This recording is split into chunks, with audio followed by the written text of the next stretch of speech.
क्या आप polynomial chapters में कॉन्फिडेंट फील करते हो? क्या आपको लगता है कि आप किसी भी लेवल का क्वेश्चन सॉल्व कर सकते हो? आपका आंसर यस या नो दोनों में से कोई भी है तो ये आपके लिए परफेक्ट वीडियो है।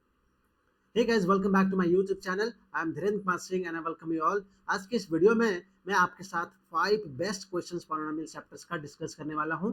सो अपना प्रिपरेशंस का जो लेवल है पॉलिनोमियल चैप्टर्स को लेके उसको चेक करते हैं इन क्वेश्चंस को सॉल्व करके। वीडियो का पूरा एडवांटेज लेने के लिए प्लीज वीडियो का एंड तक जरूर देखिए, और वीडियो पसंद आ रहा है तो प्लीज वीडियो को लाइक कीजिएगा। चैनल पे न्यू है, सब्सक्राइब नहीं किया है तो प्लीज चैनल को सब्सक्राइब करना। So let's start the discussion. पहला क्वेश्चन क्या कहता है कि आपके पास एक क्वाड्रेटिक पॉलिनोमियल है। देखो यहाँ पे p of x।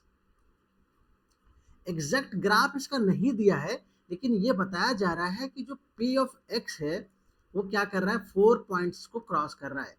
Point number 1, point number 2, point number 3 and point number 4। Point number 4 क्या है, 6,0। Third is 4, -20। सेकंड क्या है, 0, -30। और ये क्या है, फर्स्ट पॉइंट -6,0। ये क्वेश्चन आया हुआ है सीबीएसई में। सो देखते हैं कि कितना इजीली इसको हम सॉल्व कर सकते हैं। हमको क्या पूछा जा रहा है कि p ऑफ x जो आपका क्वाड्रेटिक पॉलिनोमियल है इसका जीरोस बताओ। ऑप्शन दे रखा है। सो हम क्या करेंगे, इन 4 पॉइंट्स को लोकेट करके देखेंगे ग्राफ में कि कहाँ ये लोकेट करता है, और फिर मेरे लिए कौन सा पॉइंट वैलिड है ये भी मैं आपको समझाने वाला हूँ। सो देखिए, सबसे पहले मैं ग्राफ ड्रॉ करता हूँ, एक रफ ग्राफ। ओके, क्या करेंगे, यहाँ पे ये आपका हो गया y axis and this is my x axis. ठीक है, कोऑर्डिनेट ज्योमेट्री में आप ये सब पढ़े हो। ओके, सो यहाँ से ये आपका प्लस y, ये आपका माइनस y एक्सिस। ठीक है, let me right, this is plus x axis, this is minus x axis. Okay, ये आपका प्लस y एक्सिस और ये आपका माइनस y एक्सिस। यहाँ पे देखिए क्या कह रहा है, 4 पॉइंट्स आपके पास है। ठीक है, -6,0 कहाँ पे आएगा, -6,0, -6,0, राइट। तो इसमें x क्या है, x कोऑर्डिनेट मेरा नेगेटिव है, तो आपको मालूम है इधर पॉजिटिव होते हैं x और इधर नेगेटिव होता है। सो -6,0, क्योंकि ये 0 है y कोऑर्डिनेट, इसका मतलब कि वो माइनस x एक्सिस पे लाई करने वाला है। सो लेट अस सपोज कि ये पॉइंट है जिसका कोऑर्डिनेट कितना है, -6,0। ठीक है, दूसरा दूसरा पॉइंट क्या है आपका, दूसरा पॉइंट है आपका 0, -30। 0, -30 कहाँ पे लाई करेगा ये,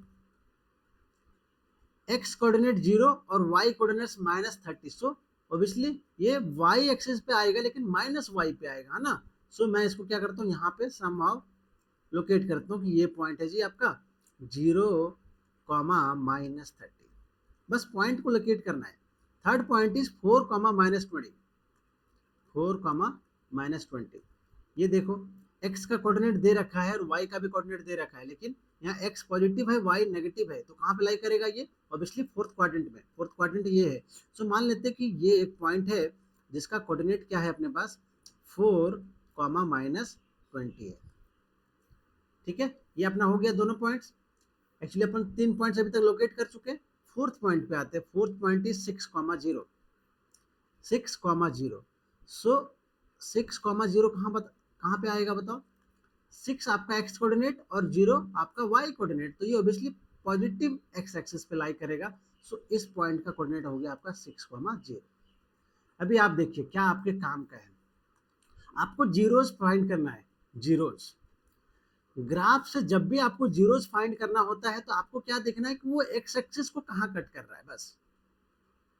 y एक्सिस पे कहाँ कट कर रहा है वो मेरे लिए काम का नहीं है।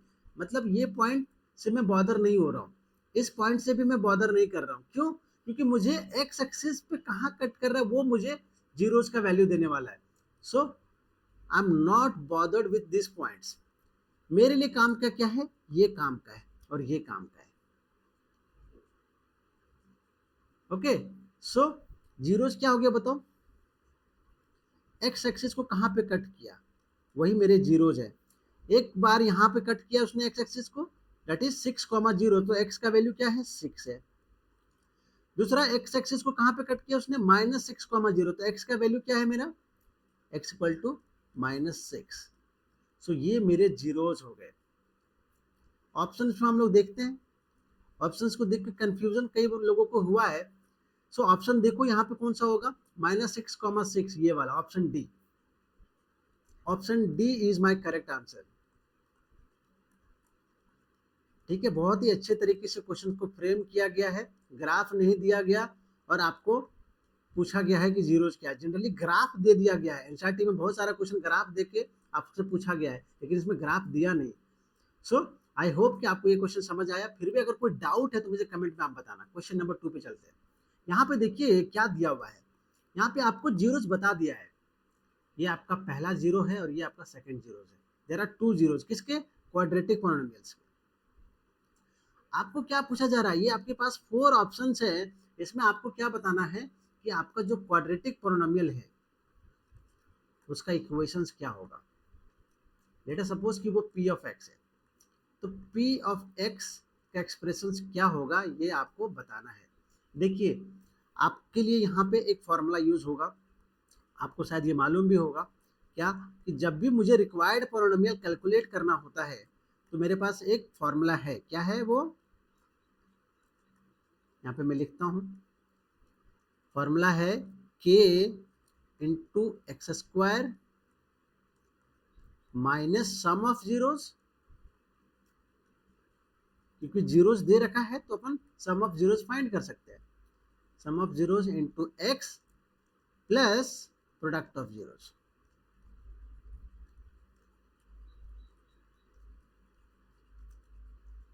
ये आपका पॉलिनोमियल के एक्सप्रेशंस फाइंड करने में एक्सप्रेशंस आपको हेल्प करने वाला है। जीरोस गिवन है तो सम ऑफ जीरोस पता कर लेंगे और प्रोडक्ट ऑफ जीरोस। सो मैं नेक्स्ट स्लाइड में आपको सॉल्व करके दिखाता हूँ क्या हो जाएगा। मैं इसको p ऑफ x मान लेता हूँ, ठीक है।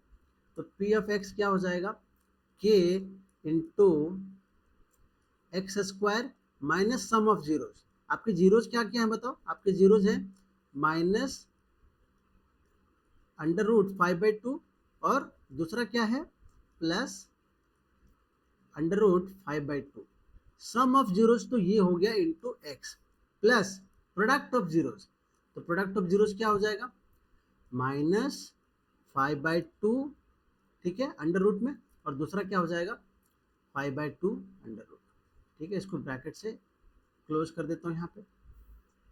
चलो नेक्स्ट लाइन में देखो क्या होने वाला है जी। यहाँ पे ये माइनस है और ये प्लस है, तो ये क्या हो जाएगा कैंसिल हो जाएगा। सो यहाँ पे क्या आने वाला है k आ जाएगा और फाइनली यहाँ पे एक्स स्क्वायर आएगा। ठीक है, तो ये टर्म पूरा जीरो हो गया। ओके, तो इसको मैं लिखने वाला नहीं हूँ। अब मैं इसके ऊपर आ गया, under root 5/2 into under root 5/2 क्या हो जाएगा आपका, क्या हो जाएगा वो 5/2 आ जाएगा, प्लस इंटू माइनस क्या हो जाएगा minus, so it will be -5/2। क्या इस तरीके से कोई ऑप्शन है क्या, देखो तो यहाँ पे ध्यान देना, ऐसा कोई ऑप्शन है जिसमें x नहीं आ रहा है। देखो यहाँ पे सिर्फ एक्स स्क्वायर आ रहा है और एक कांस्टेंट टर्म आ रहा है। देखो ऑप्शन ये नहीं होगा मेरा, क्यों नहीं होगा, क्योंकि ऑप्शन ए में x के साथ कांस्टेंट है, लेकिन मेरे पास जो आया एक्सप्रेशन उसमें x वाला तो कुछ है ही नहीं, तो ऑप्शन ये नहीं होगा। ऑप्शन डी भी नहीं होगा। ऑप्शंस को एलिमिनेट करना सीखो पहले, तो आपका आंसर्स करेक्ट होने के चांसेस बढ़ जाएंगे। ऑप्शन डी भी नहीं होगा क्योंकि इसमें भी x का टर्म है, जबकि मेरे पास सिर्फ एक्स स्क्वायर और कांस्टेंट का टर्म है। सो ए और डी नहीं होगा। बी और सी में मेरे पास कोई ना कोई एक ऑप्शन होगा, ठीक है, लेकिन जिस तरीके से मेरा आया है उस तरीके से नहीं है, इसको थोड़ा सा और बेहतर करना पड़ेगा। चलो इसको बेहतर करते हैं। क्या करेंगे, यहाँ पे अपॉन में 1 है, एलसीएम ले लो, क्या हो जाएगा ये, it would be x square minus 2x square, right. यहाँ पे 2 एलसीएम आएगा ना, तो 2x स्क्वायर माइनस 5। ठीक है, अब इसको हम क्या कर सकते हैं, इसको ऐसा लिख सकते हैं k/2 into 2x square minus 5। ये एग्जैक्ट एक्सप्रेशन तो नहीं दिख रहा है कहीं पे, देखो, लेकिन बी और सी को थोड़ा सा हम सिंप्लीफाई करते हैं। ओके, जो कॉमन आ रहा है उसको कॉमन लेते हैं, तो मैं थोड़ा सा क्लोज पहुंच जाऊंगा। ठीक है, सो मैं ऑप्शन बी को एक बार चेक करता हूँ जी। ऑप्शन बी एक बार मैं यहाँ लिख देता हूँ कि मेरा पी ऑफ एक्स क्या आया है। मेरा पी ऑफ एक्स आया है k/2, ओके, और दूसरा है 2x² - 5, 2x² - 5 ये आया है। ऑप्शन बी को चेक करता हूँ, फिर आप बताना मुझे क्या है। ऑप्शन बी, ऑप्शन बी आपको क्या दे रखा है? आपको दे रखा है 8x² - 20, 8x² - 20। ठीक है, चेक करो। क्या इसको हम ऐसा लिख सकते हैं क्या? इन दोनों में से कुछ कॉमन है? कॉमन है, 4 कॉमन ले लो, क्या हो जाएगा ये 2x² - 5। ठीक है, ये ऑप्शन बी हो गया। ऑप्शन डी, ऑप्शन सी को चेक करो।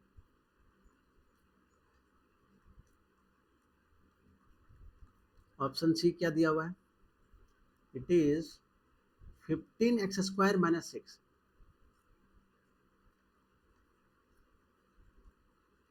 -6। सो हम क्या करेंगे, यहाँ पे 3 कॉमन आ जाएगा, so it will become 3 common आ गया तो 5x² - 2। अब मुझे बताओ, ऑप्शन बी जो है वो इसके नियर बाई है। देखो 2x² - 5 इसमें है, इसमें नहीं है ऐसा कुछ। इसका जो k/2 है उसके जगह पे यहाँ पे क्या है, 4 है, राइट। ओके, सो आंसर क्या होगा मेरा? Option B is correct. Option C correct नहीं होगा। Option B is correct. Okay, this is my answer.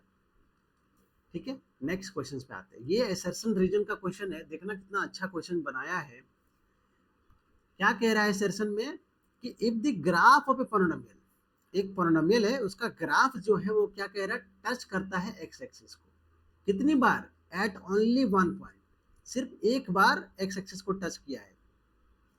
उसके बाद क्या बोल रहा है कि polynomial can not be a quadratic polynomial. ये आपको कैसे पता चलेगा?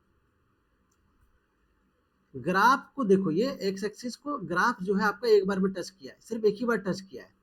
और क्या कह रहा है कि जब एक्स एक्सिस को एक बार टच करेगा तो ये क्वाड्रेटिक पोलिनोमियल नहीं हो सकता। समझाता हूँ, अभी समझ आ जाएगा, मैं आपको ग्राफ बना के दिखाऊंगा। दूसरा रीजन क्या कह रहा है कि पोलिनोमियल ऑफ डिग्री n, अगर किसी पोलिनोमियल का डिग्री n है जिसकी वैल्यू 1 से ग्रेटर है, तो उसके पास क्या होगा, मैक्सिमम, एटमोस्ट का मतलब मैक्सिमम, कितना n जीरोज होगा। चलो पहला असर्शन को समझते फिर रीजन पे मैं आऊंगा। सो यहाँ पे इसका ग्राफ मैं आपको ड्रॉ करके दिखाता हूँ। ग्राफ क्या कह रहा है, कैसा बनेगा ग्राफ?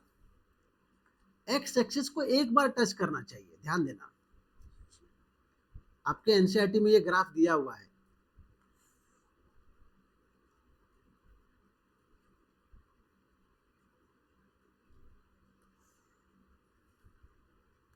ध्यान दीजिएगा, ये देखना एक्चुअली क्या बोल रहा है कि वो क्वाड्रेटिक पोलिनोमियल नहीं होना चाहिए। तो मैं क्वाड्रेटिक पोलिनोमियल का ही केस ले रहा हूँ, ठीक है, कि क्वाड्रेटिक पोलिनोमियल होगा तो क्यों होगा, नहीं होगा तो क्यों नहीं होगा। सो देखो,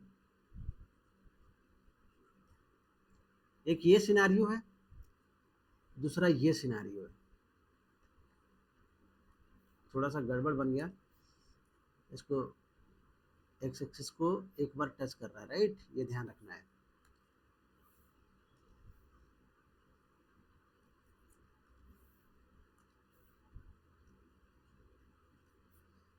सो यहाँ पे तो दिख रहा है कि वो एक बार टच किया है, ठीक है, एक बार टच किया है। यहाँ पे देखते हैं, ट्राई करते हैं। यहाँ पे भी दिख रहा है कि एक बार टच किया है। आपने देखा है एनसीईआरटी में कि तो वहां पे 3 केसेस बनाए गए हैं, जिसमें आपका ये कौन सा केस है, ये कैसा केस है बताओ? ये केस ऐसा है जहां पे आपके क्या हुए, एक्स एक्सिस को दो एक बार टच किया, इसका मतलब क्या हुआ कि यहाँ पे क्या हुए, 2 इक्वल जीरोस हुआ है। आपका जो क्वाड्रेटिक पोलिनोमियल का जो जीरोस है वो क्या है, दोनों इक्वल है, 2 इक्वल जीरोस, 2 इक्वल जीरोस। या फिर आप इसको ये कह सकते हो कि ओनली 1 जीरो, ओनली 1 जीरो। इसमें भी यही सिनेरियो है, एक बार टच किया मतलब एक्स एक्सिस को एक बार टच किया मतलब एक जीरो है, या फिर दोनों जीरो जो आए हैं वो दोनों इक्वल वैल्यू है। 2 इक्वल जीरोज, या फिर आप कह सकते हो कि ओनली 1 जीरो। ओके, इसका मतलब क्या हुआ कि एक्स एक्सिस को एक बार टच करने वाला जो ग्राफ है वो क्वाड्रेटिक पोलिनोमियल हो सकता है। सो ऐसा कहना कि क्वाड्रेटिक पोलिनोमियल नहीं होगा, ये असर्शन आपका फॉल्स हो गया। क्यों हो सकता है क्वाड्रेटिक पोलिनोमियल? क्योंकि क्वाड्रेटिक पोलिनोमियल में 3 सिनेरियोस पॉसिबल। पहला ये है कि उसके पास एक जीरो हो, दूसरा ये है कि उसके पास 2 जीरोज हो, और तीसरा ये है कि उसके पास एक भी जीरो नहीं हो। जब एक भी जीरो नहीं होगा तो वो एक्स एक्सिस को टच ही नहीं करेगा, लेकिन इसने एक्स एक्सिस को टच किया एक बार। इसका मतलब क्या है, इसके जो जीरोज हैं वो क्या है, इक्वल है, 2 इक्वल जीरोज है, जिसको आप सिंपली 1 जीरो भी कह सकते हो। तो ये आपका असर्शन फॉल्स हो गया। अब कह रहा है कि पोलिनोमियल जिसकी डिग्री n है, और डिग्री कितना लेना है, ग्रेटर देन 1 लेना है। बोल रहा है कि एटमोस्ट n जीरोज होता है, एटमोस्ट मतलब मैक्सिमम n जीरोज होता है। देखते हैं, देखो क्वाड्रेटिक पोलिनोमियल का यहीं पे सॉल्व कर देता हूँ। क्वाड्रेटिक पोलिनोमियल है, और दूसरा है मेरे पास क्यूबिक, क्योंकि n ग्रेटर देन 1 लेना है ना। तो क्वाड्रेटिक में डिग्री 2, क्यूबिक में डिग्री 3। आपको मालूम है, क्या मालूम है कि क्वाड्रेटिक का डिग्री 2 है, तो इसमें मैक्सिमम कितने जीरोस होते हैं, मैक्सिमम 2 जीरोस होते हैं। ठीक है, स्पेलिंग यहाँ पे ES होगा। और क्यूबिक की डिग्री 3 है, तो इसमें मैक्सिमम कितने जीरोस होते हैं, मैक्सिमम 3 जीरोस होते हैं। सो ये स्टेटमेंट ट्रू है कि डिग्री n है तो उसके पास मैक्सिमम जीरोस कितने होंगे, n होंगे। डिग्री 2 है तो मैक्सिमम जीरोस कितने होंगे, 2 होंगे। डिग्री 3 है तो मैक्सिमम जीरोस कितने होंगे, 3 होंगे। सो रीजन मेरा ट्रू है, असर्शन मेरा फॉल्स है। कौन सा ऑप्शन से बताओ, option number D, option D. Okay okay, so question number 4, ये बहुत ही बढ़िया क्वेश्चन है, बहुत ही बढ़िया। आप खुद से ट्राई करके देखो आपसे ये क्वेश्चन सॉल्व होता है कि नहीं। क्या कह रहा है कि एक आपके पास पोलिनोमियल है 6x² माइनस 5x प्लस 1, इसका जीरोज आपको दिया है alpha plus beta. Let us assume it कि जो p ऑफ x है वो मेरा क्या है, 6x² माइनस 5x प्लस 1। ठीक है, क्या कह रहा है कि इसके जीरोज क्या क्या है बताओ, एज पर द क्वेश्चन। इनके हिसाब से जो जीरो है वो क्या है, अल्फा एंड बीटा है। आपको क्या करना है, आपको एक न्यू क्वाड्रेटिक पोलिनोमियल बनाना है जिसके zeros alpha square and beta square है। ठीक है, उस पर भी मैं आता हूँ। जो न्यू पोलिनोमियल मुझे फॉर्म करना है उस पर मैं आता हूँ, लेकिन इसके पहले हम क्या करेंगे, यहाँ पे ये जो गिवन p ऑफ x है ना, इसका सम ऑफ जीरोज निकाल लो पहले, और प्रोडक्ट ऑफ जीरोज। क्यों, क्योंकि देखेंगे हो सकता है आगे जाके जरूरत पड़े, जरूरत पड़ेगा तो यूज करेंगे, नहीं जरूरत पड़ेगा तो नहीं यूज करेंगे। सम ऑफ जीरोज क्या हो जाएगा, इसका सम ऑफ जीरोज क्या हो जाएगा, alpha plus beta. Product of zeros क्या हो जाएगा, alpha into beta, alpha into beta. आपने पढ़ा हुआ है relationship between zeros and coefficient. Okay, क्या होता है बताओ, sum of zeros alpha plus beta क्या होता है, माइनस बी बाई ए। ठीक है, यहाँ पे b का वैल्यू कितना है, -5 है। सो माइनस -5 अपॉन ए मतलब 6।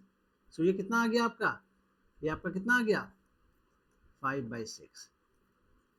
ठीक है, और ये प्रोडक्ट ऑफ जीरोज कितना आ गया, अल्फा इंटू बीटा क्या होता है, c/a होता है। तो c/a, c कितना यहाँ पे 1 है, और ये कितना है 6 है, सो 1/6 आ गया। ठीक है, जो न्यू क्वाड्रेटिक पोलिनोमियल फॉर्म करना है ना, उसको मैं q ऑफ x मान लेता हूँ। एज्यूम कर लो, assume the new quadratic polynomial. Okay, new quadratic polynomial is q of x, जिसके जीरोस गिवन है आपको, alpha square and beta square.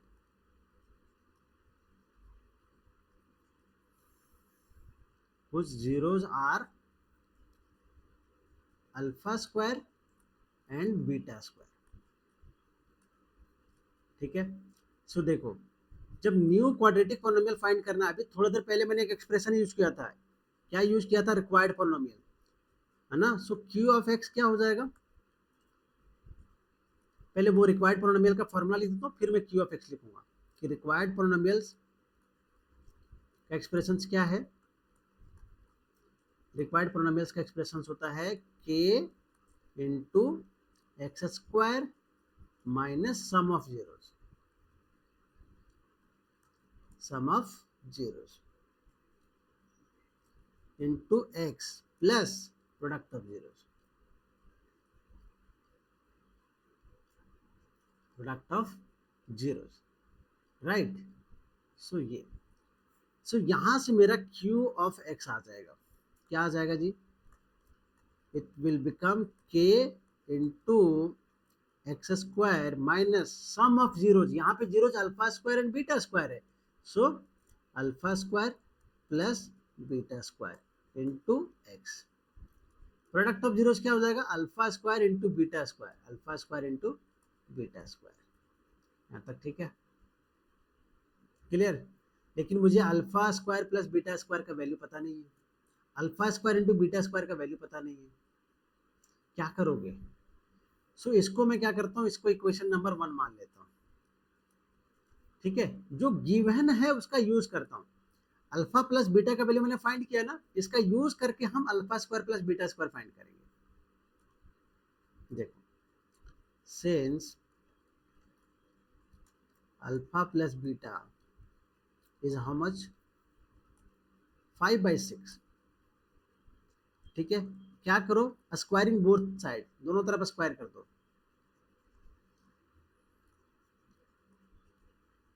यहां से जब स्क्वायरिंग करोगे बोथ साइड तो क्या आएगा बताओ, alpha plus beta whole square equal to 5/6 का स्क्वायर कितना हो जाएगा, 25/36।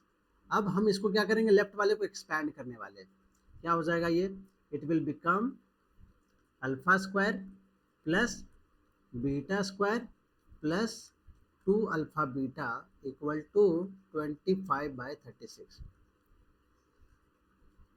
यहाँ से देखो, ठीक है, यहाँ तक clear.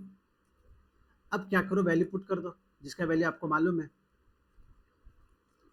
Alpha square plus beta square का वैल्यू मुझे फाइंड करना है, तो बाकी चीजों को मैं राइट हैंड साइड पे लेके चला जाता हूँ, क्या हो जाएगा ये 25/36 minus 2 alpha beta, alpha beta का वैल्यू आपको मालूम है, 25/36 माइनस 2 इंटू 1/6 है, देख लो एक बार, 1/6 है, 1/6, कट करो यहाँ से, 2 से ये कट होगा तो क्या आएगा, 3 आएगा। सो इट विल बिकम, थोड़ा सा इधर सॉल्व करता हूँ, स्पेस चाहिए मुझे, ओके।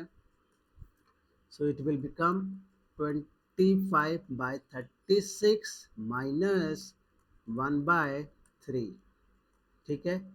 3 और 36 का एल्शियम ले लो, 3 और ये कितना आएगा 3 और ये 2, सो 36 आ रहा है एल्शियम, 36।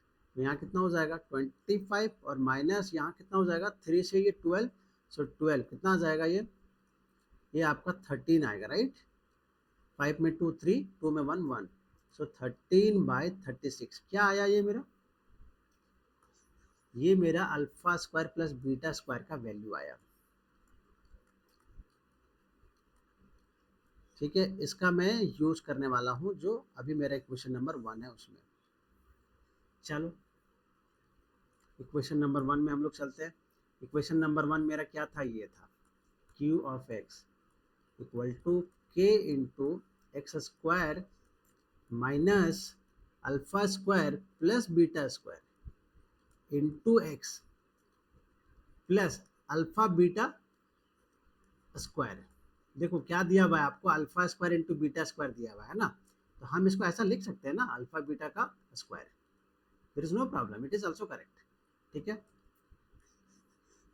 अब यहाँ पे मैं वैल्यू पुट करना शुरू करता हूँ, क्या हो जाएगा ये हो जाएगा आपका के, ठीक है, ये आपका एक्स स्क्वायर माइनस ये कितना आया आपका 13/36, 13/36 और ये क्या आ जाएगा 1/6 का स्क्वायर दैट इज 1/36। एक तो ये हो गया कि आप यहां तक लिख के मार्क्स ले सकते हो, लेकिन इसको थोड़ा और बेहतर करो। क्या करो, इसको पहले एलसीएम ले लो, ठीक है। एलसीएम ले लो, कितना आएगा एलसीएम, एलसीएम विल बी 36, ये क्या आ जाएगा 36x² माइनस 13x प्लस 1। इसको फिर थोड़ा सा मैं और बेहतर कर देता हूँ आपके लिए। क्या हो जाएगा ये k/36 into 36x² minus 13x plus 1। अब आपको यहाँ पे फुल मार्क्स मिलेगा।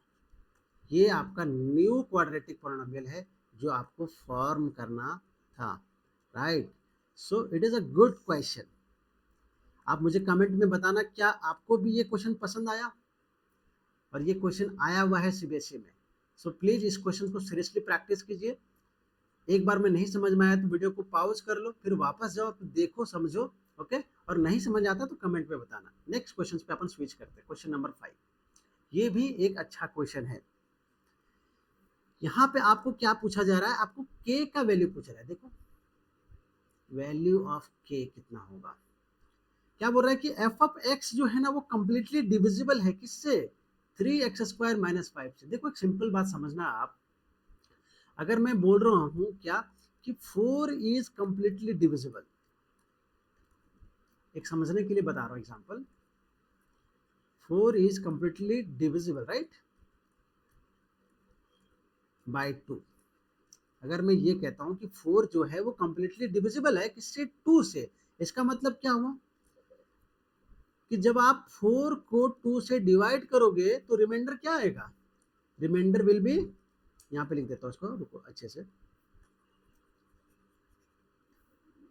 जब आप 4 को 2 से डिवाइड करोगे तो आपका रिमाइंडर कितना आना चाहिए, आपका रिमाइंडर 0 होना चाहिए,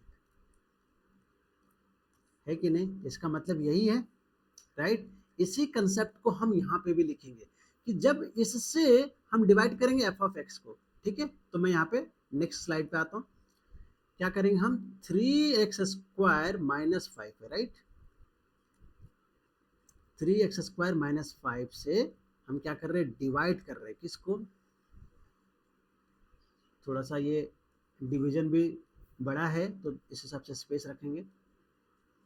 3x² माइनस 5 से डिवाइड कर रहे हैं हम लोग किसको, 3x की पावर 4, 3x की पावर 4 माइनस 9x³ देख लो यहाँ पे 9x³ plus x² plus 15x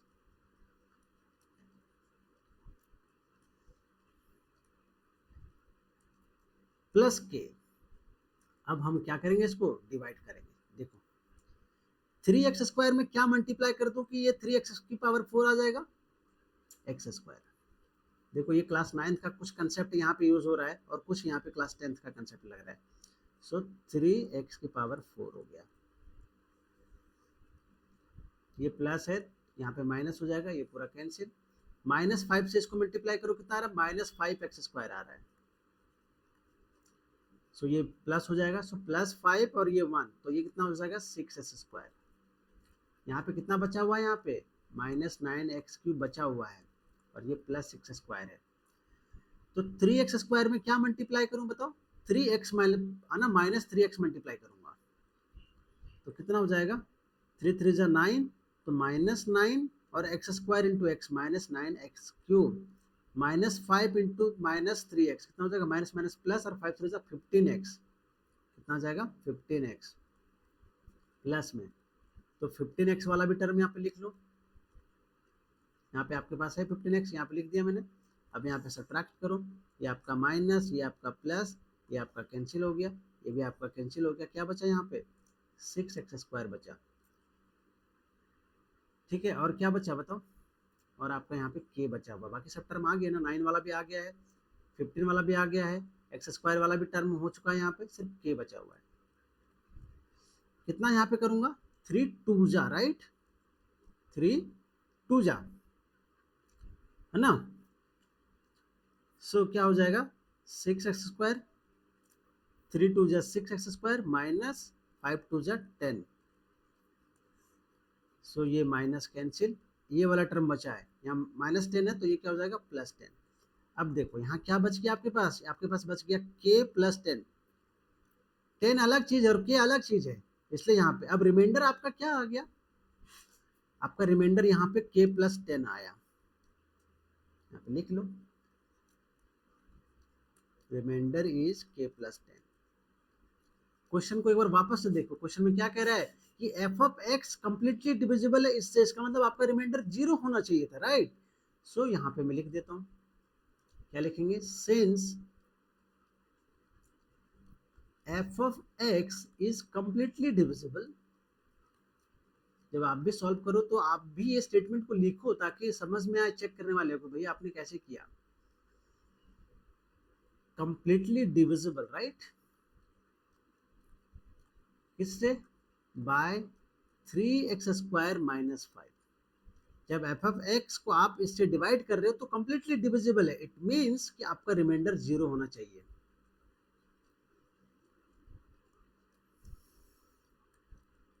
reminder should be 0।